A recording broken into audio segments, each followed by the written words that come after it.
Continuamos aquí en Proeconomía y Finanzas. Llegó el momento de saludar a nuestros invitados de la fecha. Estamos con Gustavo Cristaldo y Choni Calderón. Ellos son representantes del Instituto Paraguayo de Estudios Sociales. ¿Cómo les va? Muchísimas gracias por venir al programa. Gracias a ustedes. Queremos hablar un poquitito de lo que es el instituto, para contextualizar un poquitito. ¿Cómo nace este instituto? ¿Cuál es su trayectoria? Y bueno, ¿cuáles son sus principales objetivos? Claro, mira, agradecerte este espacio que nos das, que es muy importante para nosotros. El Instituto Paraguayo de Estudios Sociales es una entidad privada sin fin de lucro, ¿sí? Que tenemos 44 años de existencia. En ese periodo hemos realizado una serie de actividades en nuestro país, principalmente enfocado a la parte de la educación superior. Tuvimos apoyo de entidades internacionales para esto. Una de las cuestiones interesantes es que fue la primera institución privada que firma un convenio de cooperación con la Universidad Nacional de Asunción. Sacamos algunas maestrías como en Ciencias Políticas, Administración Pública, Medio Ambiente. Y eso hizo que podamos generar quizás también uno de los primeros encuentros así multidisciplinar y multipartidario, digamos. Hemos tenido alumnos de todos los sectores ideológicos que hacen a la política.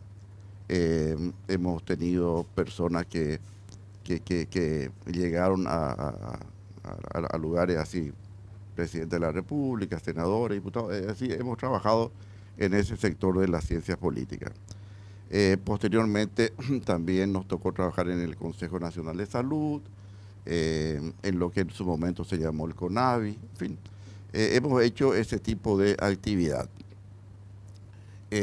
Nuestra experiencia en esto viene de hace mucho tiempo y ahora el objetivo de esta presencia aquí es instalar un proyecto de educación, de capacitación, de especialización en un tema que es trascendente, que es la seguridad social, que debería estar dentro de lo que se denomina la política social de un país, ¿verdad?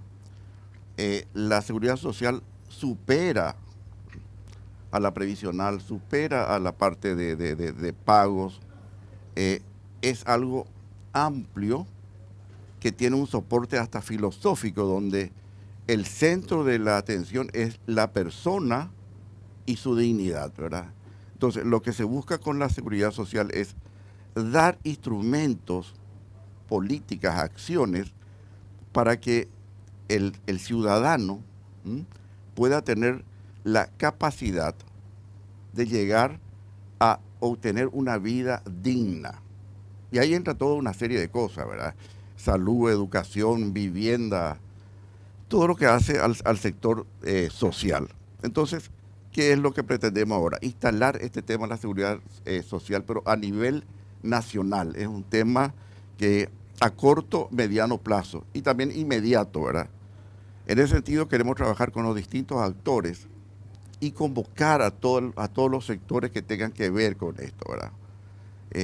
Tener una capacidad convocatoria a los partidos políticos, a las centrales obreras. Queremos trabajar fuertemente con los nuevos diputados y senadores que se están incorporando y también con los comunicadores, ¿verdad? Es decir, de que el tema de la seguridad llegue a todo el país a través de una serie de elementos, tanto teóricos como prácticos, ¿verdad? Que nos permita discutir con conocimiento una serie de propuestas que seguramente van a ir a aparecer con el nuevo gobierno del doctor Peña. Este tema cobra mucha relevancia teniendo en cuenta la situación actual en la cual inclusive se debate un proyecto para crear una superintendencia de pensiones, se tiene otro proyecto para tratar el tema de la denominada caja fiscal, o sea, hay muchos proyectos de ley vinculados a lo que es el tema de seguridad social y previsional y bueno, el debate es constante. Es que, Eduardo, el problema es profundo y es antiguo. Han salido leyes, por ejemplo, que han beneficiado a los docentes que se jubilan con 25 años de trabajo más 3 hijos. Está muy bien, hay un derecho perfecto, pero la ley no dice de dónde se va a sacar una caja que antes o después ese fondo va a ser deficitario. Tenés que tener 5 aportantes para un jubilado, 4,7 aportantes. Entonces, evidentemente, la ley se redactó mal. A partir de ahí vienen otras leyes mal redactadas. Por lo tanto, decimos, los actuales parlamentarios deberían conocer a profundidad el tema previsional. No conocemos, nosotros estamos profundizando y actualizándonos a través de esta plataforma que es el observatorio, con muchísima información a nivel internacional.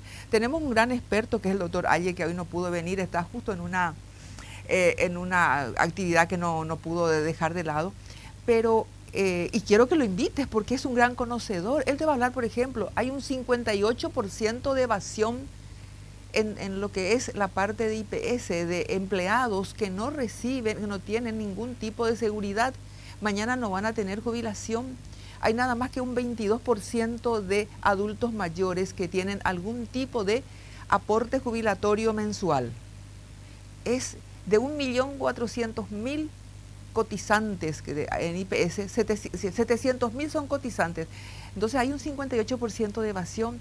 Es inmenso el problema. Las cajas municipales están prácticamente en quiebra. ¿Pero por qué están en quiebra?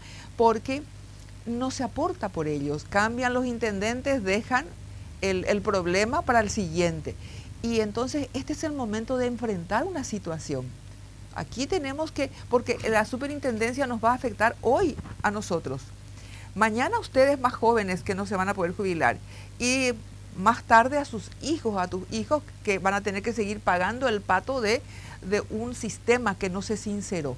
Entonces hay que capacitarse, porque yo puedo salir, le he dicho a algunos sindicalistas, puedes salir a la calle, reclamar, pero poner en la mesa de negociaciones gente que conozca del tema, para poder evaluar, sopesar qué podemos hacer, hasta dónde podemos lograr. Y tenemos que llegar a un consenso. Hay fondos que son absolutamente arbitrarios, unas inequidades que son lamentables, ya están, pero ¿cómo se solucionan? Por ejemplo, los magistrados judiciales, sí, tienen 4,2% de aportantes por un jubilado, pero cada jubilado tiene un monto muy alto de jubilación. Entonces no alcanza con 4,2 aportantes. Hay que hablar de este tema y hay que hablar con conocimiento, porque si no, también eso desmerita el trato de un tema. Y el proyecto me parece, superintendencia, muy importante, pero queremos conocer, analizar desde la plataforma a nivel nacional e internacional. Estamos en contacto con otras instituciones internacionales para evaluar qué resultado dio en Colombia, en Chile. ¿Qué pasó con las administradoras de fondos previsionales? Vos eras muy jovencito cuando se quiso implementar acá. No se pudo implementar, se implementó en Chile y los 25 primeros años que recaudaron dio buenos resultados. Pero después se dieron cuenta que no, porque son de aportes que vos das, pero vos no sabés el resultado que va a tener. Porque depende, como cotizan en la bolsa, vinieron años de problemas, los commodities bajaron, entonces bajó el monto. ¿Quién tuvo que respaldar el sistema chileno? Tuvo que respaldar el gobierno. Entonces es lo que queremos compartir con todos. ¿Cómo se hace? A través de un diplomado. Accedamos en 8 módulos a lo mínimo que hay que conocer del sistema previsional. Justamente nace ese diplomado ante esa necesidad que se está justamente abordando, que se está explicando, ¿no? Mira, lo que queremos convertirnos es un articulador de acciones, ¿verdad? Es decir, una de las pocas cosas que tenemos que aprender es convocar a todos los sectores, ¿sí? Empresarios, trabajadores, sector campesino, a todos los sectores, para que podamos generar que el programa político del gobierno que va a asumir suba a un programa de Estado, a un planteamiento de Estado y luego a políticas públicas. Solamente eso lo podemos conseguir con la participación de todos los sectores, ¿verdad? Entonces, dentro de ese enfoque amplio, multidisciplinario, queremos hacer un enfoque amplio, partir con un diplomado, ¿verdad?, que va a tener por objetivo dar informaciones generales, e incluimos también algunos conocimiento de algunos especialistas del exterior, principalmente de los países de Mercosur, para que nos comenten cuál es el sistema, ¿verdad? Cuáles son las fortalezas, las debilidades, y no traspolar directamente eso, sino hacerlo, adecuarlo a las características antropológicas nuestras, ¿verdad? Sociológicas nuestras. Entonces, generar un documento que, por encima de diferencias, hay cosas que nos unen. La seguridad social no tiene color partidario, la seguridad social no tiene otro tipo de enfoque, sino que nos toca a todos.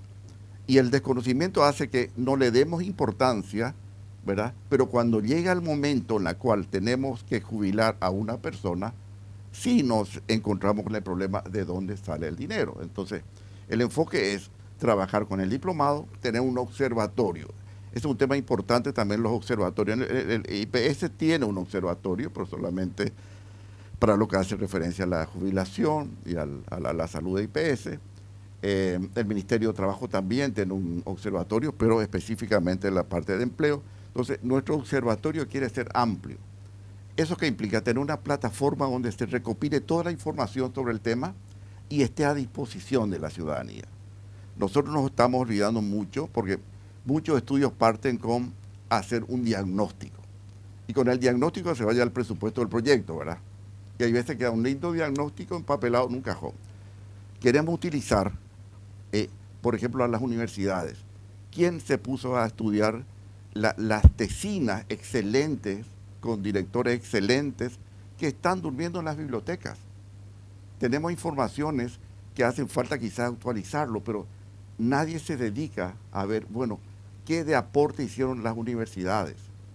Entregar a los alumnos la posibilidad de salir a la calle a hacer una encuesta, a redactar un cuestionario, ¿verdad?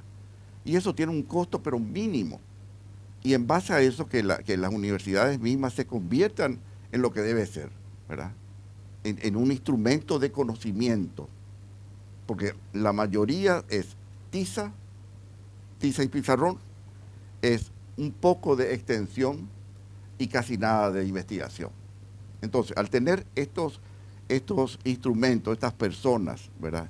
Estos docentes que puedan dirigir, vamos a tener informaciones rápidas para poder generar, entregar a la gente que va a tomar las decisiones información actualizada.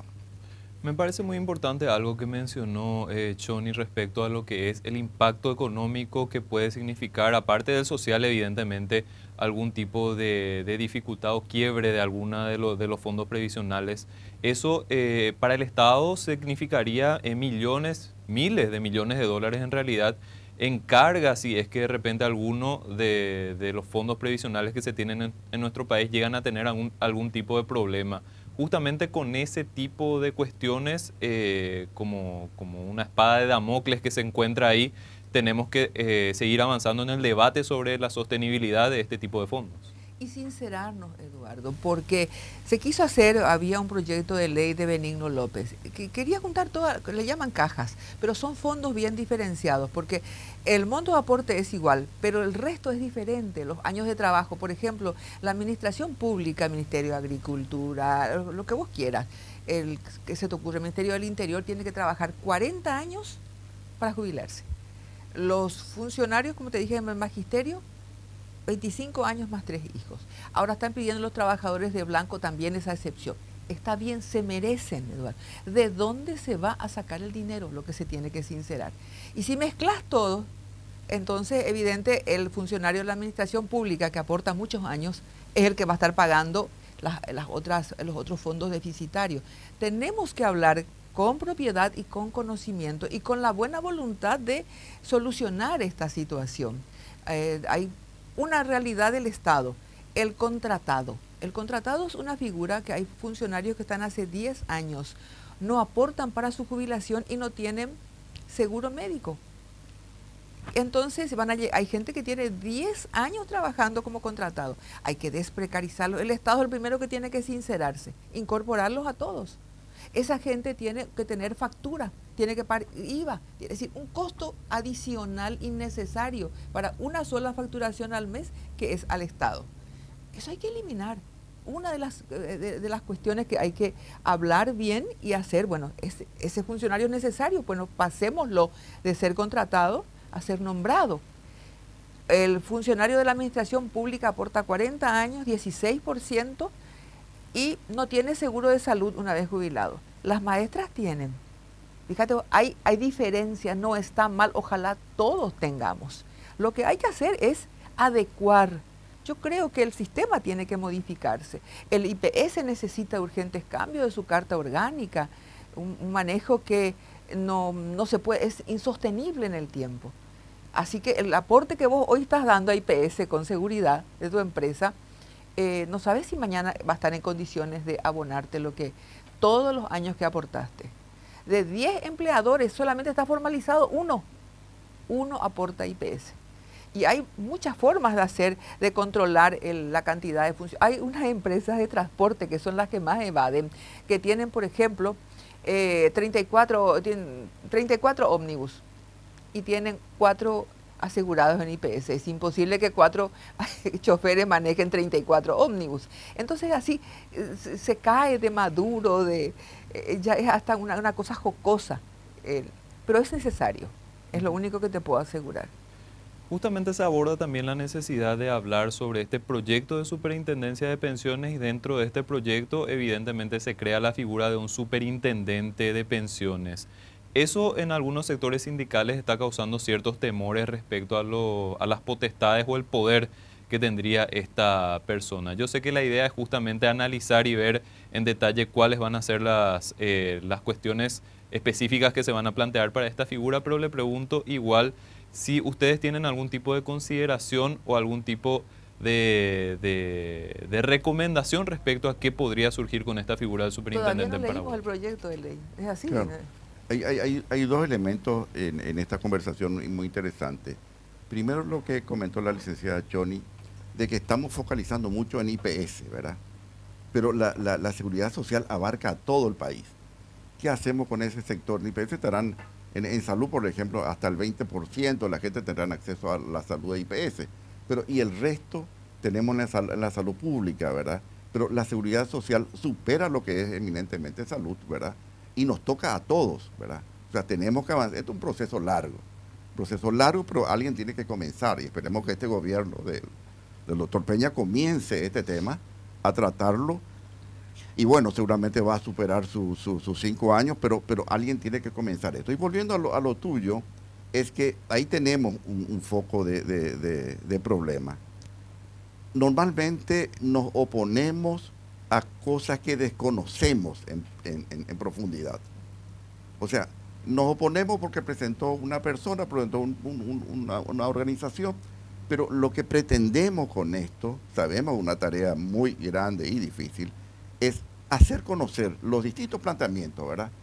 Y ver si en conjunto socializar eso, si ese anteproyecto de ley, tener una superintendencia, tener un Consejo Nacional de Seguridad también es interesante, donde estén los sectores, representantes de los sectores público, privado y del Estado, ¿verdad? Pero con poder de decisión, no solamente formal, existe en un Consejo Nacional de Salud, por ejemplo. Entonces, analizar eso, juntar a la gente, ¿verdad?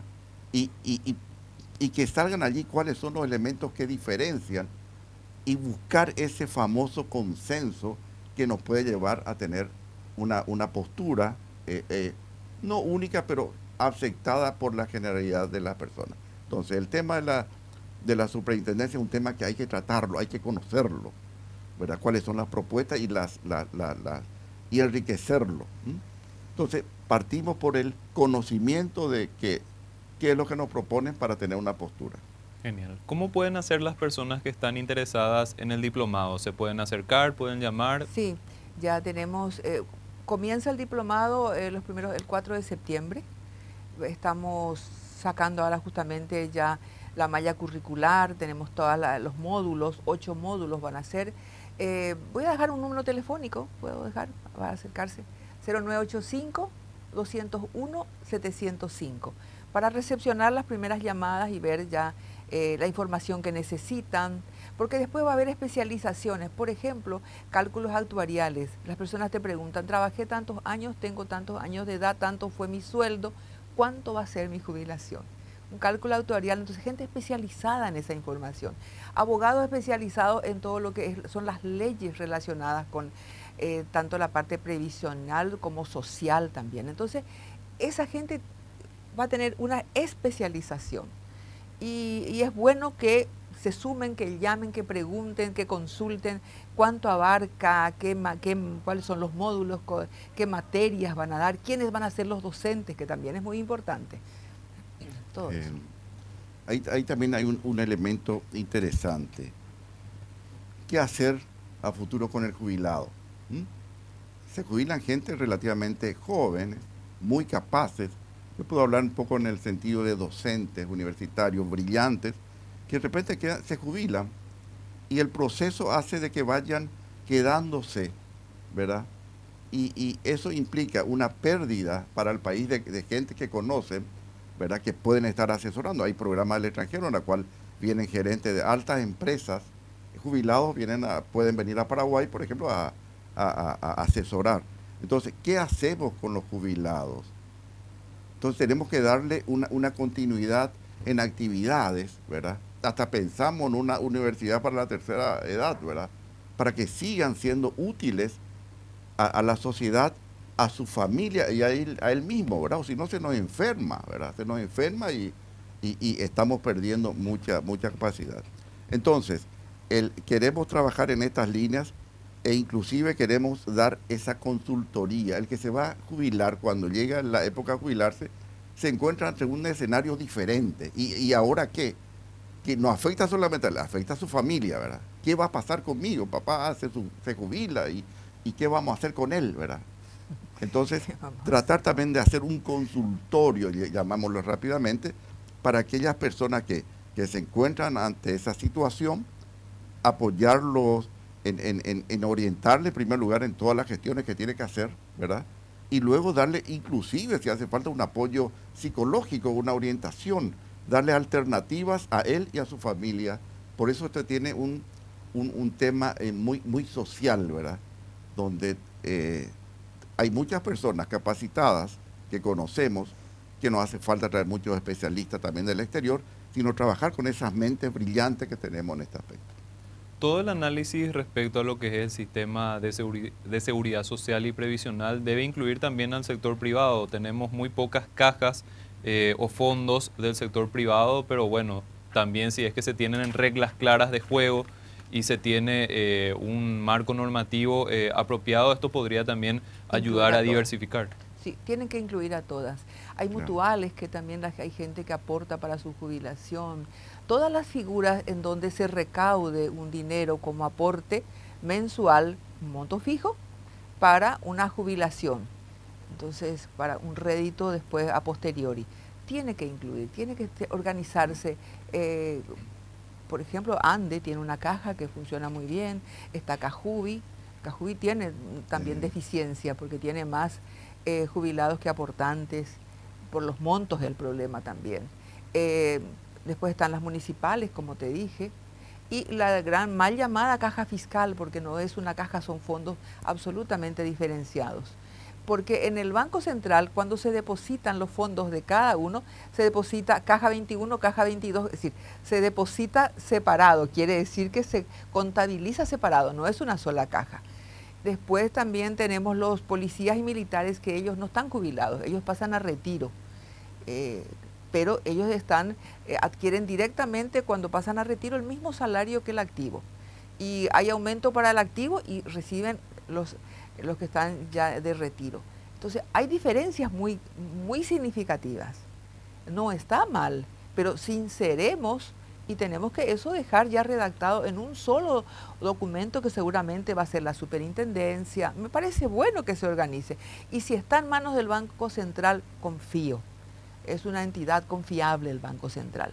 Tiene parámetros de control que son muy buenos, pero ver qué es lo que proponen y qué es lo que aprueban los parlamentarios, por eso es que me gustaría tanto poder tener seminarios, charlas de actualización de conocimiento del tema.